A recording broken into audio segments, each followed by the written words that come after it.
as we continue to see the U.S. COVID cases tick higher due to the Delta variant, it's putting U.S. employers in a tricky position. If they were already planning on bringing back workers, we've seen a few now delay that decision. Apple among one of the examples we could point to. And for more on that, I want to bring on Charter co-founder and CEO Kevin Delaney joining us once again here to break down that tricky dilemma companies are in. And Kevin, I mean, when you look at it, how are you expecting them to kind of navigate the new headwind that is Delta? Well, so we have this situation where a lot of companies, probably the majority of companies, were expecting to bring the bulk of their workforces back into their offices after Labor Day. So they have their plans, they're preparing to roll them out. And then we've had this really big surge in infections.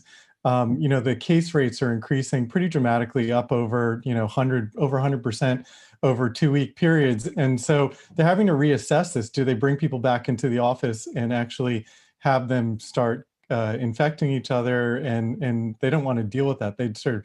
Most employers had hoped that with vaccination and the decrease in cases that they weren't going to have to worry about that. So what we're seeing is that companies, and Apple we learned last week, Apple had planned to bring its workers back in September, now says October is the earliest. Some other companies include ServiceNow, Pure Storage.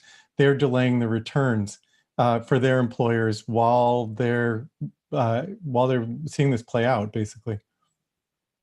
Kevin, do you think that we could get into this space where essentially some of these companies will reopen their offices, and then as we continue to see these surges and these spikes, right now it's Delta, but we've heard of other variants that are out there that are also spiking. Do you think we can get into this space where we reopen an office, have to close it back down, reopen it again? I think that's a possibility. And so we saw with some of the local mask mandates, that's actually prompted some businesses to do that. So there's the big talent agency, WME, in Los Angeles. They had opened up, and then Los Angeles put in an indoor mask mandate for everyone, including people who are vaccinated, about a week ago, and WME decided to reclose its office indefinitely.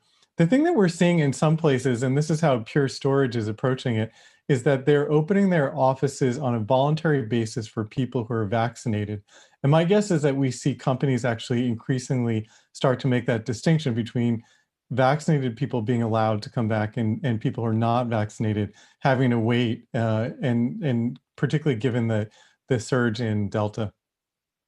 Yeah, we saw that similarly play out. The NFL kind of, I guess, is the poster child for now being a little bit stricter when it comes to vaccinations and even docking players and teams that are at the heart of an outbreak. But also New York City similarly moving to kind of, I suppose theirs might be a little bit less of required mandating because they still offer the option of weekly testing. But I suppose if you're really thinking about weekly testing, it doesn't necessarily sound fun either. So, I mean, how are you expecting to see maybe that push intensify to almost across the board see required vaccinations?